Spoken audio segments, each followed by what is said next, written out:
Welcome back to the grind for a guide on the Carina's Challenge Mutant Domination, and this guide is specifically for those who want to work towards exploration of the Abyss, assuming that you've only done one path so far. Now, the path that I took was Path 5. I did the full Path 5 from start to finish. I didn't cross over at all, just so that it would stay simple for me moving forward, and my plan is to do Path 3 with the Carina's Challengers. Now, if you don't care about continuing your exploration of the Abyss, or you've already done 100% of the Abyss, the path that most people take for the easiest fights in general is starting on Path 3 and then switching over to Path 1 down here at the split where you have the champion, and then you go up to the left instead of continuing down to the right on Path 3. But now for Path 5, let's take a look at each fight and briefly discuss what we're going to be using for these fights. And then I'm also going to try to link in the video, there should be a link above in the video for all the fights. I do have for most of the fights some footage to explain how I played the fights and what I did, the challenges that I faced, and how it went for me. First off is Iron Man Infinity War on that purple line there, and then we're going to follow that purple line throughout the entire path. Iron Man Infinity War is an easy, well, I wouldn't say easy, but you can solo him with Red Magneto. And so the team that I brought was Red Magneto, Apocalypse, Cable, Strife, and White Magneto. And I chose to bring the Magnetos because Red Magneto is helpful for a couple other fights, most importantly this Iron Man Infinity War, and then White Magneto pre-fights are also very helpful for 3 fights in particular, which we will talk about. Apocalypse and Strife did the majority of the heavy lifting for me. Cable was helpful for a couple fights, as well as having the initial charges for Apocalypse. So I kept on fighting against Iron Man Infinity War until I got the solo.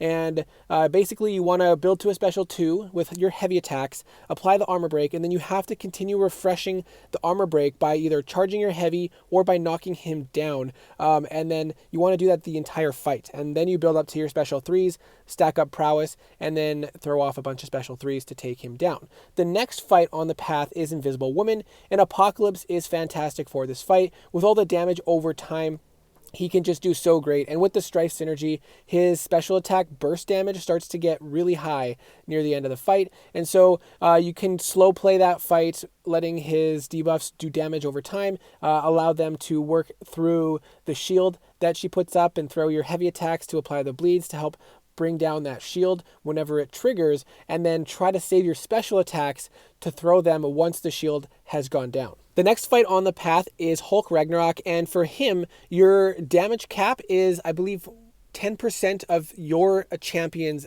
base attack rating.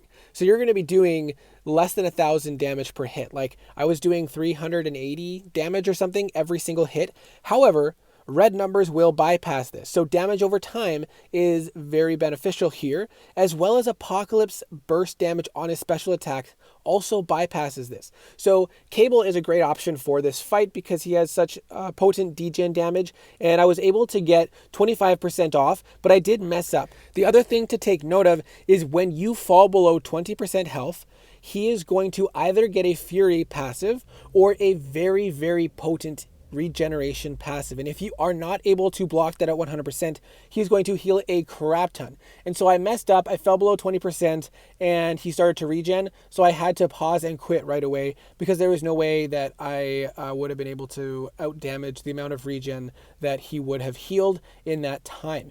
So I quit out, and then I went back in with Apocalypse, and Apocalypse absolutely shreds through him. I was able to do so much more damage with Apocalypse than I would have been able to with Cable, but also keep in mind, my Apocalypse was rank 4, and so a lot of situations I would default to using Apocalypse instead, simply because he was the rank 4, he had higher health pools, so he would have more of a buffer even with just a single 20% revive, as well as have more damage accessible to him. So, but that is what I did for Hulk Ragnarok. The next fight is Yellow Jacket, and Yellow Jacket is not too bad. You can use Red Magneto for this fight, and I think you can get a solo or in one revive if you do it well, but the thing with this fight is he gains power only to 2 bars. Once he gets to 2 bars of power, he's power locked. But if he throws it, you're going to have a very long passive power sting on you, and it's very potent, so you don't want that to happen. which means you're going to end up wanting to hold block and either reparry or bait heavy attacks for the entire fight. And that means you're going to want to heal up your champion or have a decent amount of health so that you can take a lot of block damage in the fight. And Red Magneto can do it if you can stay alive long enough to, go to your special 2 ideally to get the armor break, keep it active, build to a bunch of special 3s, but you're only getting off like 5 to 10% for every single cycle through your special 3. So you have to do a lot of them, which means a lot of blocked hits. I ended up using Apocalypse again, just defaulted to him because he has higher health pool and more damage available to him. And it kind of is a slow play fight to begin with because you're holding block and waiting for him to attack into you. And then you reparry, or if he throws a heavy, you just dash back and throw a heavy counter.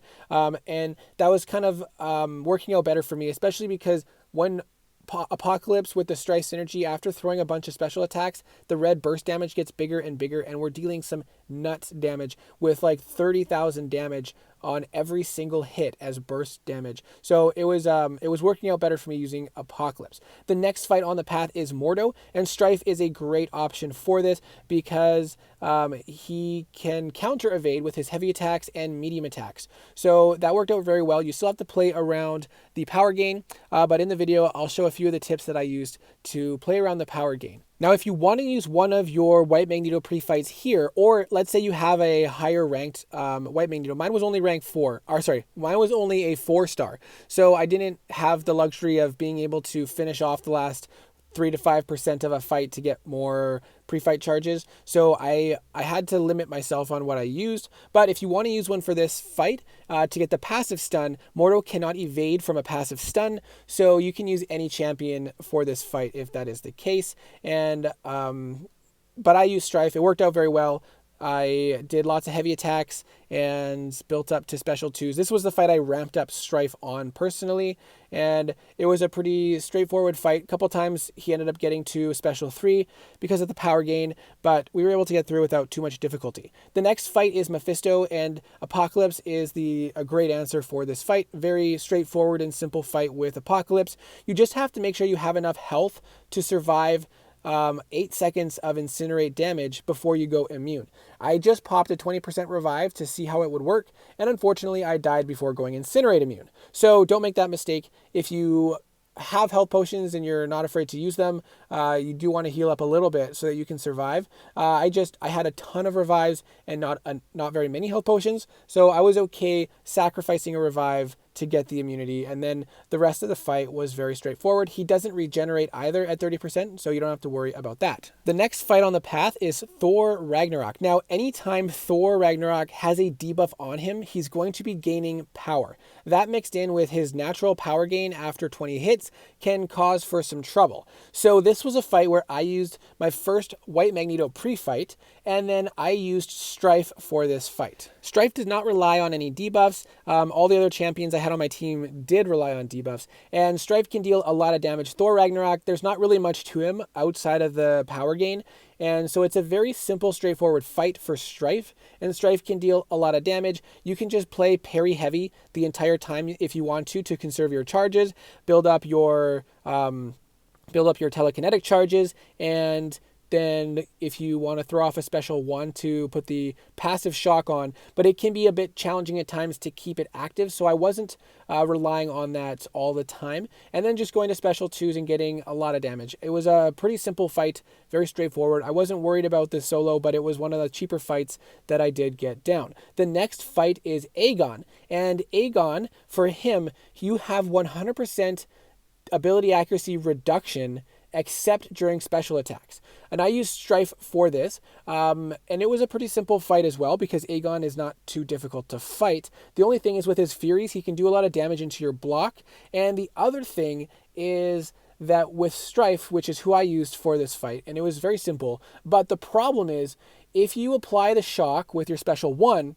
when you try to reapply it with your basic attacks, contacting him to reapply the shock, it doesn't reapply. It disappears because your ability accuracy is reduced by 100%. So you go to reapply it by hitting him, and it just disappears because you can't refresh it. Unfortunately, it doesn't stay there despite hitting him, like it doesn't just continue cooling on the cooldown.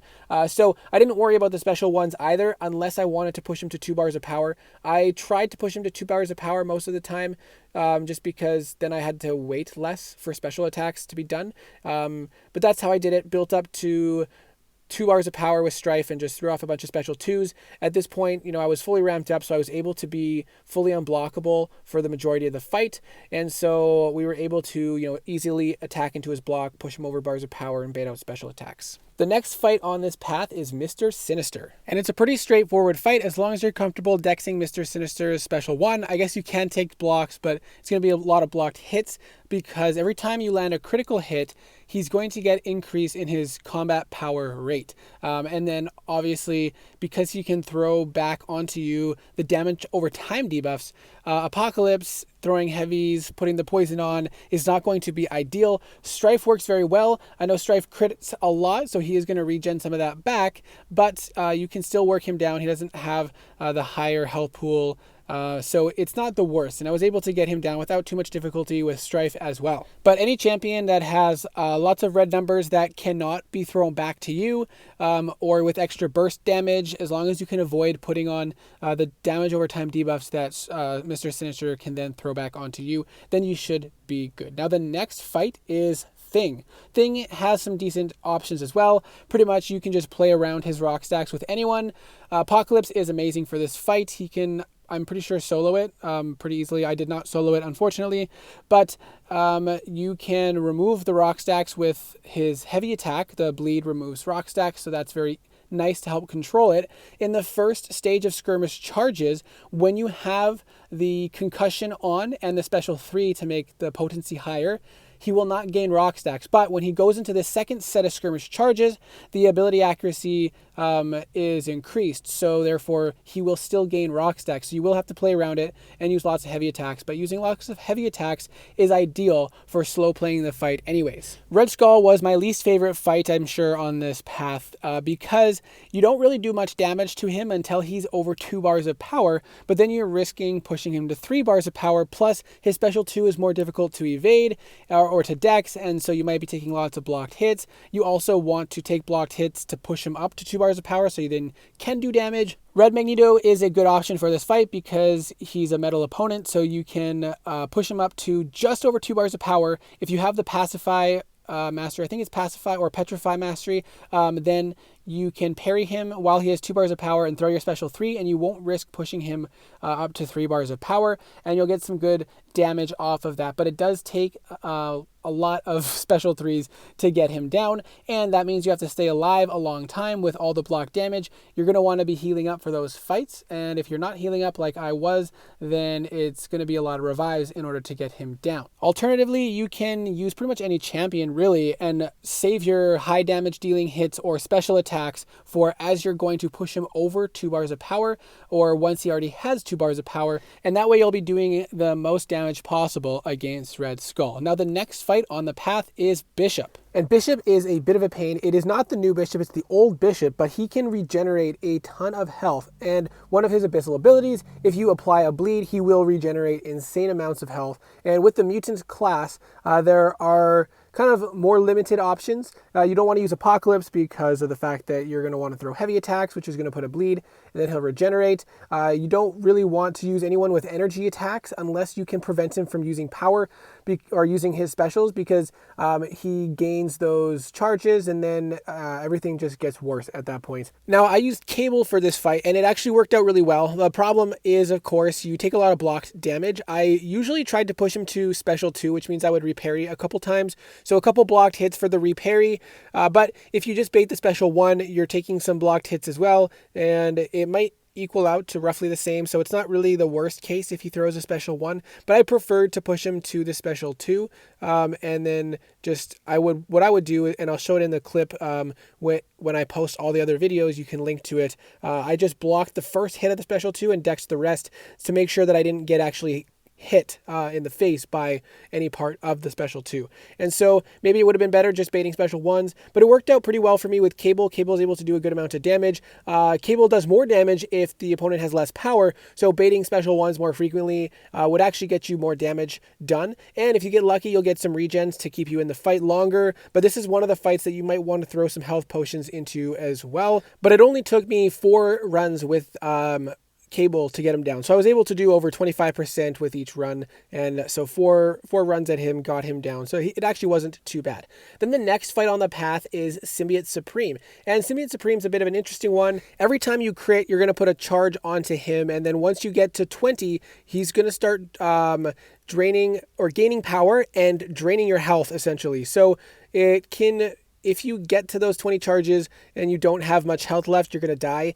So I did end up using Apocalypse for this fight. And once I got to 20 with only the 20% revive, then it would kill me. So what I did is I did spend some potions on this fight as well to heal up. That way I could survive at least one of those cycles. And it actually worked out pretty well with Apocalypse. Now I used Apocalypse because he was rank 4 and has a big health pool. So I felt like he was just the best option that I had.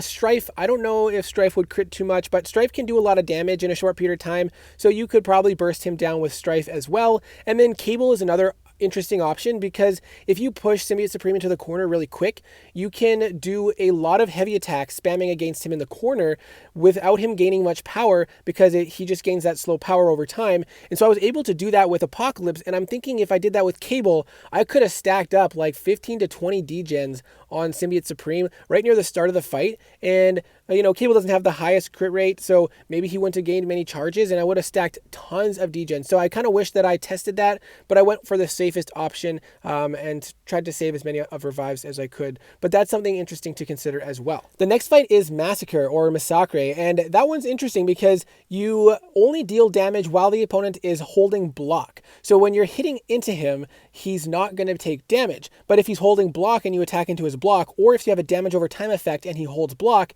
then the damage will go through.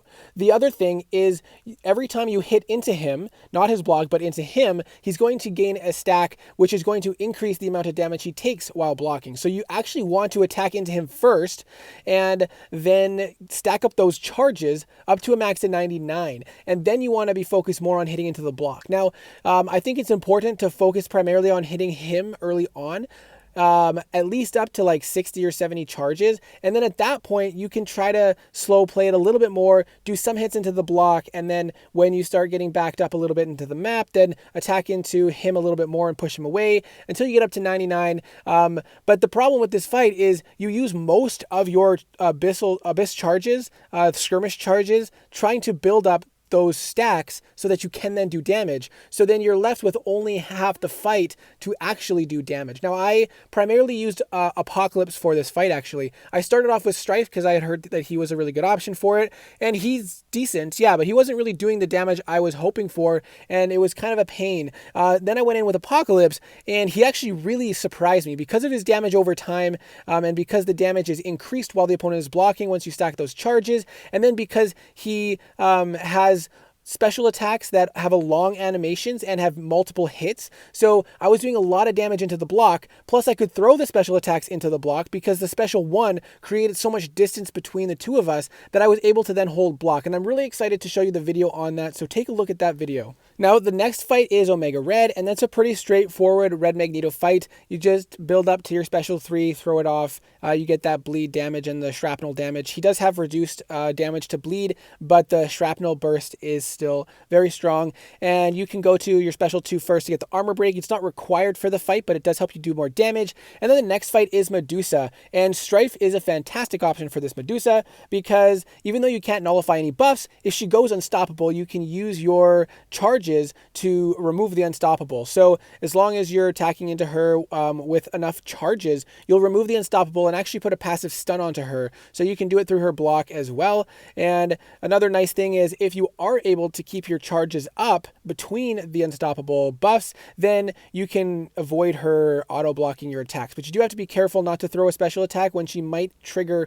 the auto block, because then you're gonna end up getting smacked in the face. The next fight is Cable, and this is another annoying one. It's another Red Magneto fight as well, but you do want to heal up because every critical hit, he's going to start dealing more damage through your block. And so that can be pretty punishing, especially because his special 1 has so many hits on it. So I ended up trying to push him to special 2. I would reparry a couple times to push him from special 1 to special 2. And ultimately that decreases the number of times you have to get hit into the block. So you have less burst damage through the block. So you're going to want to heal up on that one as well. And then the last fight, which it doesn't actually show connected to this path, but you do have to fight Karnak. And Karnak has an abyssal ability that turns off parry and dex. So you can't parry, you can't dex, but also you are power locked and the opponent is power locked. Both of you will not gain any power. Now, if you have White Magneto on the team, he helps a lot because it allows you to bypass the lack of parry with the passive stun. And that is, to my knowledge, a bug, but it did work for me in this fight. So I was able to stun him. But really, once you get him into the corner, as long as you have a champion that can heavy spam in the corner, then you just sit there and heavy spam. So it's really just a challenge of focus that you can keep spamming heavy in the corner the entire fight. So I used Apocalypse for it. He isn't the highest damage heavy attack champion, but with the bleeds, it's nice a little bit there. And then he is very easily able to spam heavies in the corner. I did try Strife one time, but Strife is a bit challenging to use because his heavy attack gradually pushes him back. So then you have to keep on resetting yourself in the corner. So I don't know, he was a little bit more challenging, but he also does a lot of damage with his heavy attack. So maybe a bit more efficient. And then you can just do parry heavies throughout the fight if you do have the White Magneto pre-fight. And then after that, you're on to the Collector, which is just a mess. I mostly use Strife for the Collector. I used Apocalypse a little bit because he could, withstand a little bit more blocked hits. But Strife, when I was just doing the 20% revives and I had no health potions left, it was really just going with Strife, get to a special 2 and try to land as much damage as possible. And so I did end up spending 20 revives on the Collector. And now I did forget to break down my item use for this run. Somebody wanted to hear how much items I used. Now, because I didn't have very many health potions, I had maybe like 100 level 3 revives and about 10 level 4 and 10 level 5, health potions that I had. So not very much. I was only able to heal for a handful of fights, like 5 or 6 maybe. And so I had to be very cautious about that. And because of that, and because of all the block damage for some of the fights, I ended up using more revives than I otherwise would have if I was healing to full. And I spent 60 revives for the path and then 20 revives on the Collector for a total of 80 revives for the run, which is about where I was expecting. I was thinking I would be okay with 80 to 100. So that was my item use. I didn't spend much time farming health potions because I didn't really have time and I didn't have the recoil damage masteries on, so it was really slow to do it. So that's why I only had about 100 or so level 3 revives to use. Health potions to use. I keep saying that. But that was my run and my experience. Keep a lookout for all the other videos with the clips from each of these fights. Most of them I do have. So I hope that this was helpful. Let me know your thoughts and I hope to see you in the next video.